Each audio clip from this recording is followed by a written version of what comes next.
Welcome to the First District Court of Appeals. We have one case on the docket this morning, case number C-24-0505, State of Ohio versus Hydea Fields. I see counsel is present in the courtroom. Are you both ready to proceed? Yes, Your Honor. David Hoffman, ready to proceed. Yes, Your Honor. Dakota Parish of the City of Cincinnati, ready to proceed. All right, Mr. Hoffman, if you would like to come forward.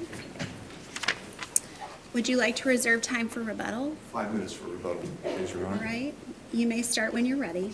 And may it please the Court, Mr. Parrish, I wanted to focus on the second assignment of error with regard to the exclusion of the victim's prior acts of violence.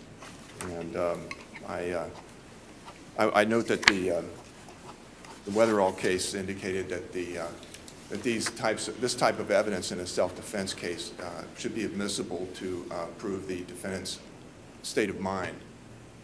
But only when the defendant knows of the information, right? That's correct. And also, under 405, it looks like you're supposed to open up with reputation and opinion evidence, and then on cross-examination, maybe specific instances of conduct. But anyway, I think that from the transcripts, it appears that the defendant did know of these events, attempted to testify to them, but was not able to.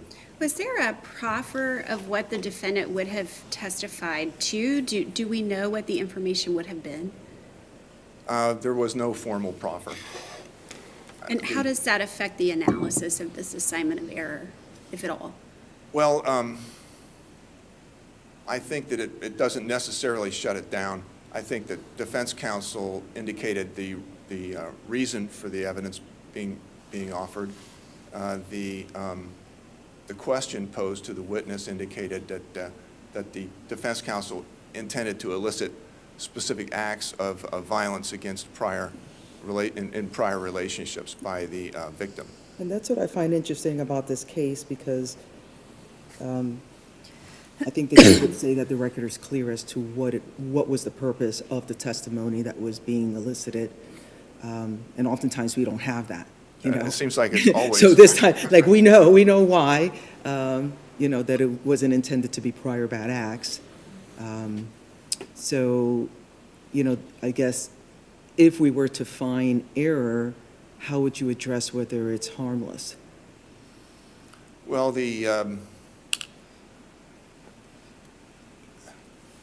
it would have to do with the comment. I think the comment is the big elephant in the room in this case.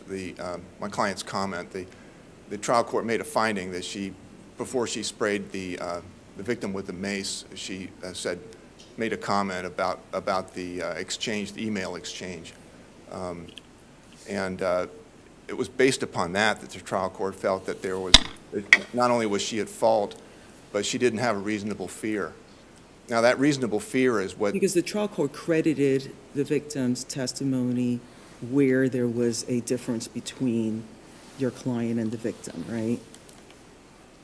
Credited victims. Like, in that respect, yes. Yeah. In that respect, yes. Mm-hmm. The trial court did. Mm-hmm. Made a finding to that effect, and that's the finding. Now, I believe that having a reasonable, I might have even mentioned in this argument that it was a reasonable fear. It's not a reasonable fear. It's a reasonable belief that the defendant would be heading for physical harm. That's what has to be found in order for self-defense to be a viable claim.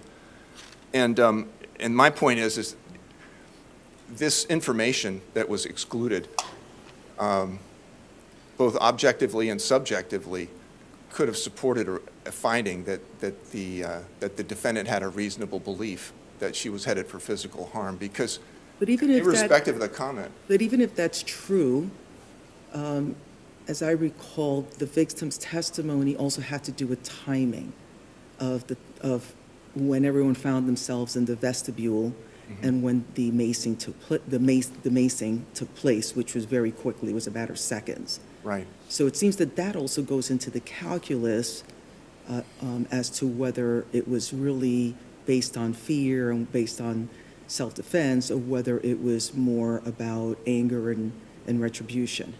I wanted to address that. My point I want to make is that a reasonable belief that a person is headed for physical harm doesn't necessarily, I mean, generally speaking, it would, the emotion that would be associated with that would be fear. But the fact that a person has anger doesn't necessarily negate the fact that they might believe that they're headed for physical harm. The best example would be a soldier in combat. They might feel that it's imminent that they're going to get shot, but they'd still have to advance if their commander orders them to do so. And so a person could be upset and angry even, and still have a belief that there's a reasonable likelihood of their incurring physical harm. Are these words alone enough? I mean, my understanding of your argument is that she was afraid that she was going to be harmed by EA because of the text messages that were exchanged. But doesn't EA have to take some sort of physical action towards her to make that fear reasonable under the self-defense law? I think that in the context here, that might have been, that if that is a requirement, that would have been met by his testimony that he attempted to go around her. These were close quarters. The entry here was a single glass door, not a double door, and he was exiting the outer door at the time he encountered her, and he testified, and the trial court made a finding to this effect, that he attempted to go around her. He didn't try to avoid her, he tried to go around her. And I think there could be a difference. I mean, if things are as volatile as they are in their relationship, trying to go around her might have been a big mistake. So what was the testimony from your client with regard to her interpretation or her understanding or belief as he tried to go around her? Sorry, How I did didn't that catch the first part of the question. What was the testimony from your client with regard to him trying to go around her and how she interpreted that? It wasn't much. He just said that he tried to go around her. That was basically all he said. He encountered her at the outer doors. From the spray being on the inside of the outer door, I'm not sure if, and also the post in the windows, I'm not sure where exactly she was, but I'm thinking she was just outside of that outer door at the time they both met. And from the video, it looks like you approach that from if you're facing the outside, you approach it from the left, and so you don't head straight on it through those doors. It's from the side. And so he might have not seen her until the last minute. And vice versa, she may not have seen him. Well, what until did he she came out. say? What did she say about him going around her? Did she speak to how that action affected her? She said it was close quarters. My best recollection of her testimony is that she was distracted on her phone. She looked up, and there they were, both of them, in close quarters, and she was afraid because of the proximity. I think she didn't say that. Those were not her words, but they all stared at each other, and she was afraid that something was going to happen. So by going around her, does that mean that he stepped toward her?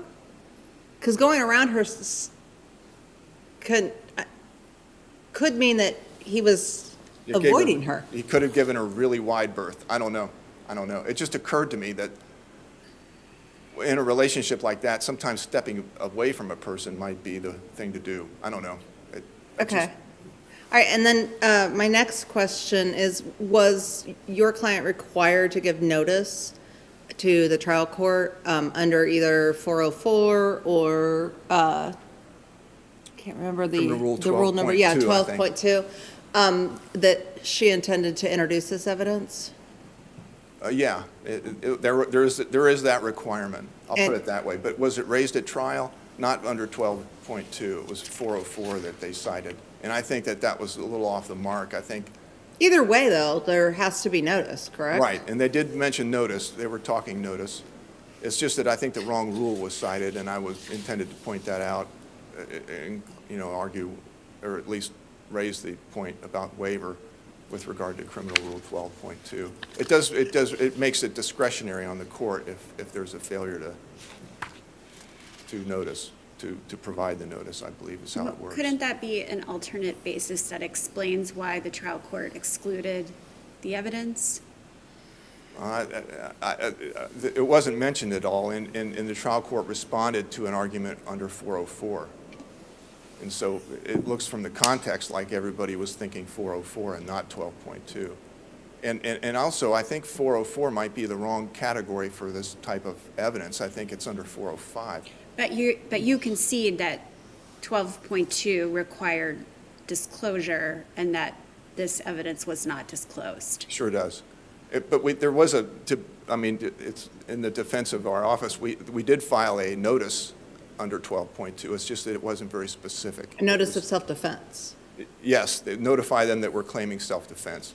But, I looked at the rule, and it spells out all kinds of things. You know, you should be very specific about what kind of evidence you want to put on, name witnesses and things like that. So that's something to remember for future cases. Do you know of any case law that supports that this fits under 12.2, that the disclosure of the testimony of knowledge of prior aggressions and violence is part of 12.2, of the disclosures of 12.2? No, I do not. Okay. I have a sort of off-the-wall question, so I'm warning you before I ask it, and it's okay if you don't know the answer. There's some academics that are delving into this whole area of the testimony in self-defense with regard to knowledge of what I'm calling prior violence, aggression, and things like that. Mm-hmm. And there's some thought about, rather than it being under abuse of discretion of exclusion of evidentiary matters, that perhaps that it should be, the standard of review should be as a matter of law, that it's de novo. Would you speak to that if you have any thoughts? That it should be treated as an issue of law rather than an issue of evidence? It does. It does play an important role in self-defense, and it could be important. I mean, if there were a more complete proffer in this case, the importance of this evidence might be elevated, but the evidence that was excluded. It could make a big difference to a person if they had prior knowledge that a person has violent, either opinion evidence, character evidence, or specific.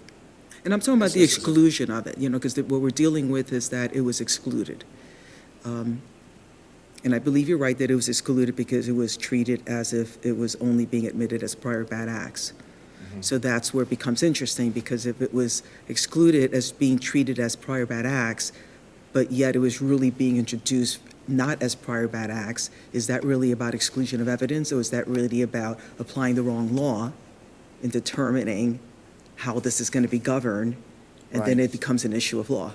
Well, with the 404B, it's two sides of a coin. It did operate like 404B evidence. It was evidence of prior bad acts, but it was being shown for reasons other than propensity. Well, no, it was used as propensity, I guess. It was to show that he had a propensity for violence, I guess, and that made her afraid, and she knew of that propensity. And so it did operate like that kind of thing. It's just that when you enter that kind of evidence, I think it falls under 405, I think. At least in the Weatherall case, it mentioned 405A and B, and talked about how on direct it has to be elicited in the form of opinion and reputation, I think, and then on cross, specific instances of the violent conduct. Anyway. Thank you. That's about all I have to offer. And if you'd like to reserve your 5 minutes, you're at time. All right. With that, I'd like to respectfully request that the court would reverse and order a new trial. Thank you. Thank you. Good morning, everyone. Good morning. May it please the court, my colleague David Hoffman, my name is Dakota Parrish on behalf of the City of Cincinnati, and I'm going to be asking that you deny both assignments of error this morning. I'll speak briefly as to both. So starting as to the self-defense argument, I believe that the court was very clear in their findings of facts as to what the court found to be true in this case. So in this case, the court did find, in their finding of facts, that the statement, "What's up with that shit you were talking," was something that was said. The court also found that the defendant did mace Mr. Alley. That was fairly uncontested evidence at trial. There was no contestation as to whether or not the macing happened, just more as to the rationale behind why it happened. What is that statement that the trial court found the defendant to have made? What does that tell us about her mindset at the time of the incident? Well, I think it goes to several of the elements of self-defense, and I think it goes to both the creation. Well, I think primarily what it does is shows that she was not afraid going into this incident. I think that the evidence that was presented by the state and some of the facts that were alluded to on both sides of this show that the real reason for this whole incident comes down to Eric Alley giving his child Christmas presents several weeks after Christmas. He was having a visit. He was allowed to be there with his mom.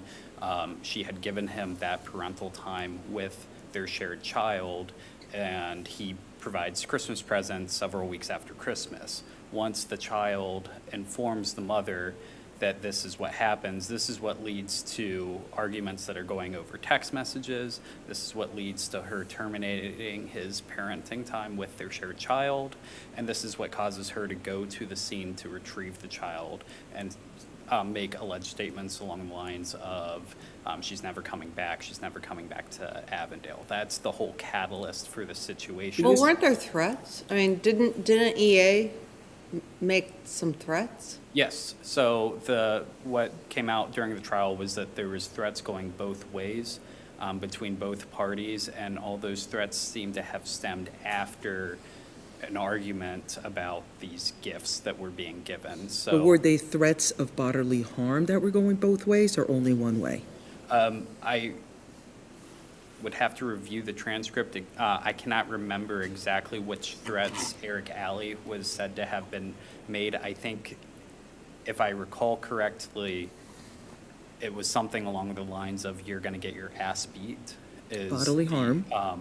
What he texted to her, and if I recall correctly, that was after she had threatened him as well. Threatened him how? I believe there was a threat with a gun that was alluded to in the trial transcript, and then there was also threats to discipline or harm the child. And so then when she shows up to pick up her daughter and he is walking towards her or around her in some way in this like confined vestibule with that text message in her mind, why would she not then reasonably feel afraid? Well, because he took no actions to act upon that at that time. He is exiting the building that she is entering. At this point, the testimony was fairly clear from him and his new girlfriend at the time, Brittany Hodges, that she had said something along the lines of, "What's up, Eric? What's all that shit you were talking?"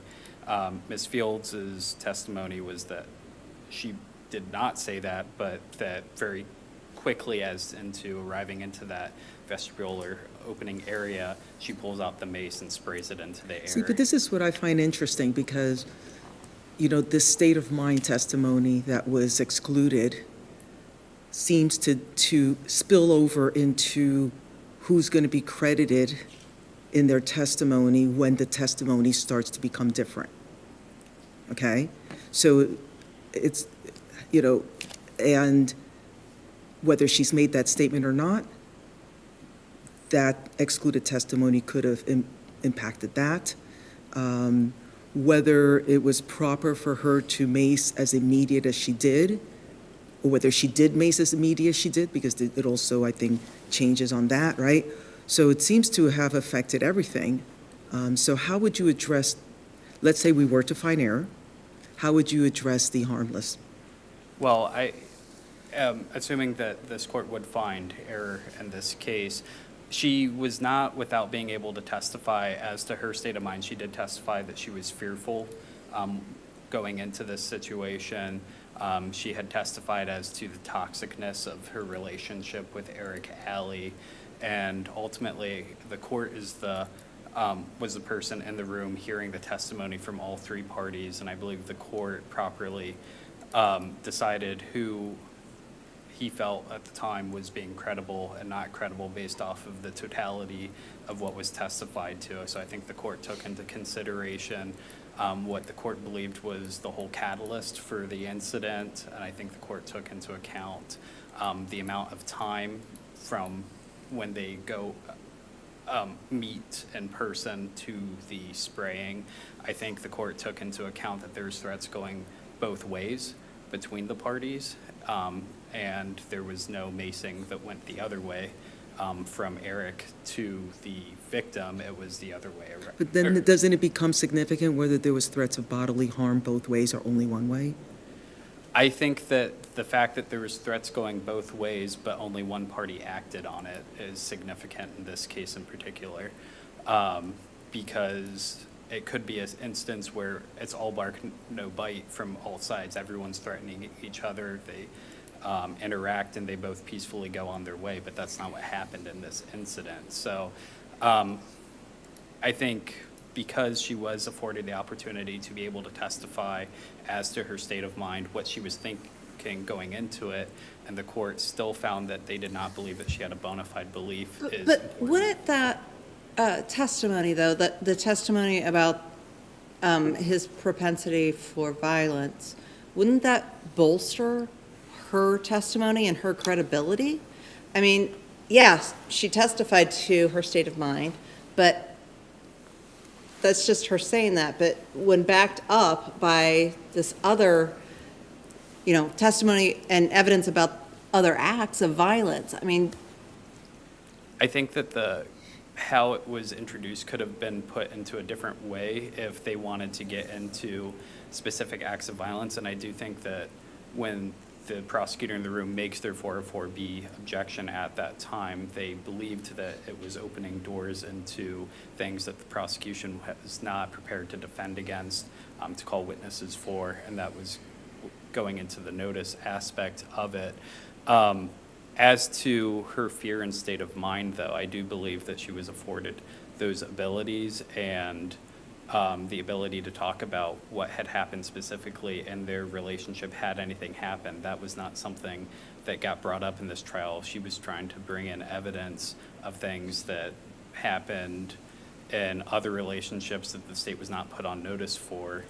And so whether that could or could not have bolstered her opinion, I still don't think the state was would have been given a fair opportunity to defend against that, to look and investigate whether any of those claims were true or not in this sense.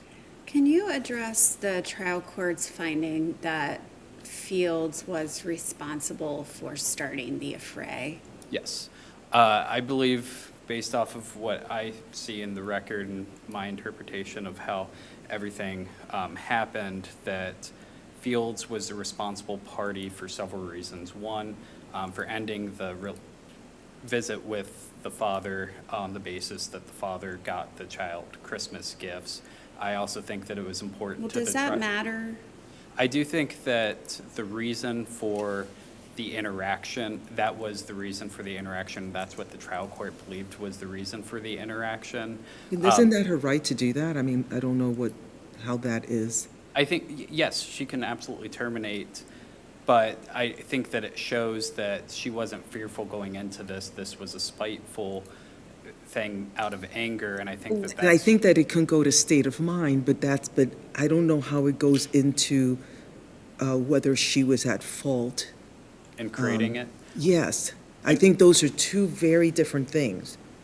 I believe that part of that is corroborated by the fact that after Fields went to go retrieve the child and came back while Eric was still under the effects of the macing, she re-engages him in an argument and then destroys the gifts out in the street before leaving the scene. And I think that shows the motive of this. But that and again the goes to anger. state of mind. I don't know how that goes into her being at fault. I believe that. And I'm asking it because I'm struggling with that. I'm struggling with what was used to make that determination and looking at, like, what is it that creates who's at fault here? Doesn't that inquiry focus on who started the violence? As to who's at fault for creating, Yes. yes, but I would also argue that the argument started because of the Christmas gifts and because But let's change the facts a little bit to flesh this out. Okay. Let's say that there's no Mace and she does nothing other than simply show up under the same set of circumstances. She's upset about the Christmas gifts. They've exchanged these angry text messages. She doesn't like how her daughter's being treated, and so she shows up to get her daughter. But instead of her macing EA, he beats her up. Would we still be saying she's responsible for the affray? I doubt it, right? I don't think so in that scenario. Exactly. So doesn't the affray inquiry focus on who starts the violence?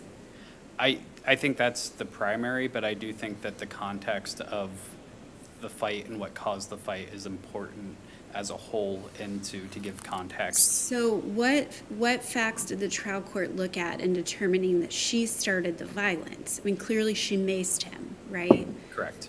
So was there anything else that happened leading up to that macing incident physically? I think that there's somewhat of a time element of how quickly the macing happens. I do think that there's some facts where Ms. Fields' testimony was that she sprayed it generally in the air, but the other testimony is that it hit Eric. It was towards him specifically and directly, and I think that the evidence that he suffered from the macing, but that Brittany did not, corroborates that fact as to showing that this was more of a violent thing rather than a self-defense incident. So she targeted him. Correct.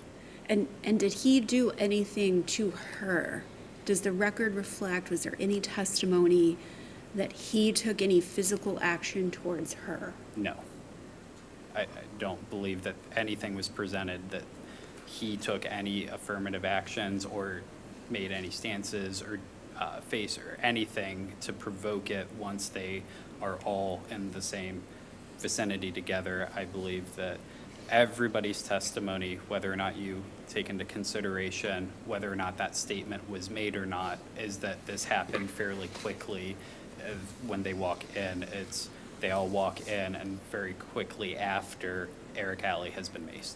It seems to me, counsel, that the at-fault of who initiated the affray seems to come down to what you just said, the proximity of meeting in the vestibule, the quickness of the use of the mace.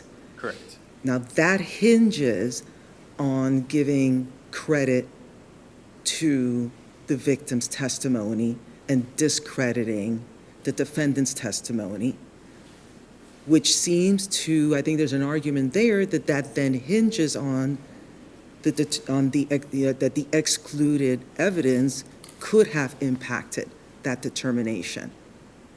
Because we have to also take into account that there is a text threatening the defendant with bodily injury, right? And so, depending on how you look at it, that can become the cause or the party with fault of initiating the affray, right? I would disagree on the basis that I think that even if you remove the statements or the alleged statement or what the court found, the statement of what's up, that shit you were talking, for the parties to have had a mutual argument over text messages where there's threats going both ways and the defendant walks into the vestibule, and if we take the defendant at her word that she didn't say anything and reactively within seconds pulls out the pepper spray and maces Eric Alley, she still has she's the first one to violence in this without him. She didn't But testify. here's what's also interesting. I'm going to add this into the formula, is that both sides agree that finding each other in the vestibule came to was a surprise to all, Yes. right? Yes. So there was like didn't expect this to happen. And I think that has to be considered in the calculus of this. And even still finding them all together in this vestibule by surprise, I still believe that Miss Fields took the first action at this point in pulling out the mace without I don't knowing disagree whether or with not- that based on how the trial court credited the testimony. What I'm questioning is whether it is harmless error, if there is error, assuming there's error, whether it is harmless, disallowing this state of mind testimony. And I would state that it is harmless because of the actions that are undisputed as to he did not do anything while they're in the vestibule to show signs of violence towards Miss Fields. They all surprise come in to the same room or area, and then within seconds, Mace is going into Mr. Alley's face, and this is,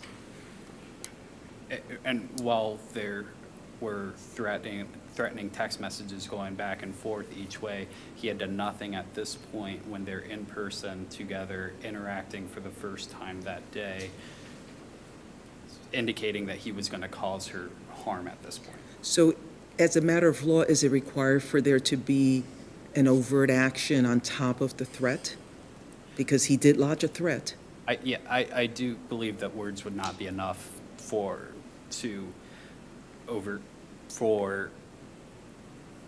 this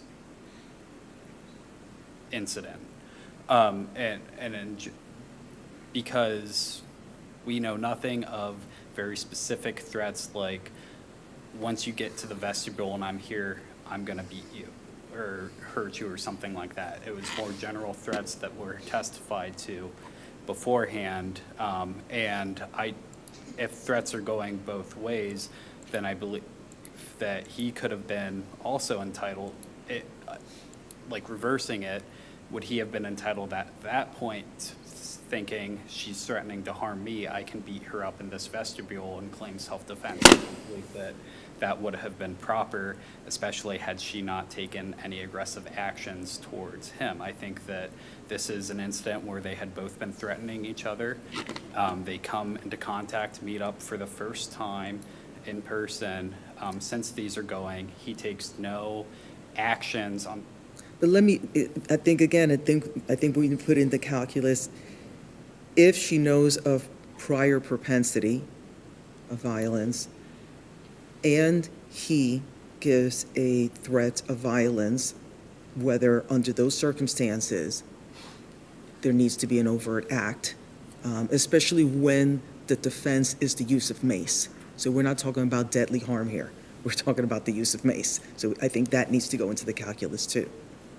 And I think non-deadly tools, even tools that are primarily used as defense tools, can still be used to harm other people. There's testimony that she knew what the mace would do to Mr. Alley. Because I'll tell you what this case made me think about. You know, for years we've told women to carry mace. So I'm walking down a dark alley under night, and I hear somebody behind me, and I get really concerned, and I feel that that person is walking faster and faster, so I turn around and mace them. Am I now going to be looking at some sort of a assault charge? I don't believe so based off of those facts, because I think some of those facts are differentiated from the facts in this instance, where you're talking about an unknown subject behind you, someone who may be walking a little bit faster. You've put yourself in an alleyway and you've given, to what I'm hearing, facts that would lead to a bona fide belief of physical harm from the person behind you. Under those facts, here we have, despite threats going both ways in this instance, you see each other face to face, and then Mace. There's no action that was done by Eric Alley at this point to where she would have been able to testify, he took a step towards me and then I maced out of fear, or he made a face, he made a snarl, he made a comment, and then I maced. It was the victim and the victim's witnesses testimony was that there was a comment of what's with that shit that you were talking, and then the mace, and then you have Miss Fields' testimony of she comes in, she sees, and almost immediately she sprays him in the face, but lacking there is what he did to provoke macing other than these texts that had been sent prior. There's no lunging, nothing was testified as to him doing anything at that point when they meet and they're shocked to see each other as to him causing her harm in that instance. So it's a preemptive attack on him. Would there be any circumstances in which somebody could be reasonably afraid just by words? So in other words, if somebody was sending me a bunch of text messages threatening me, threatening to kick my ass, threatening to hurt me, whatever, and then I saw the person, and do I have to wait for them to try to harm me? I would think that everything is going to be fact dependent. I think that specific evidence and testimony as to what those threats may have been that were texting and the context, are they one way? Is if someone's sending a lot of very specific one-way text to another person. Does it matter that it's one way? I do believe so. Why? I believe that the one-way threats show more intent in carrying them out rather than when someone's reacting to threats being with more threats. To me, comes out as more of an argument. And that's why I alluded to this could have been an all bark, no bite situation where both parties there's testimony that they were in a toxic relationship. We don't get a whole lot beyond what that toxicness looked like or what that was, but when we have some evidence as to what that could have looked like where they're both sending each other threats, there's no testimony or there's no evidence that they had ever been violent with one another in this instance, other than that they just were toxic, and we can see that based off of them sending each other threatening text messages. And so I do believe that, and I would caveat this, since I think everything is fact specific, and that's why the law, that's why we have this system, that's why we have the trial courts, the appellate courts, and the Court of Appeals to help us go through these situations, because not everything is cut and dry. But I do think that a lot of one-way threats means something different than two-way threats, especially with the context that they were in a toxic relationship with one another. Counsel, your time has expired. Thank you. Thank you.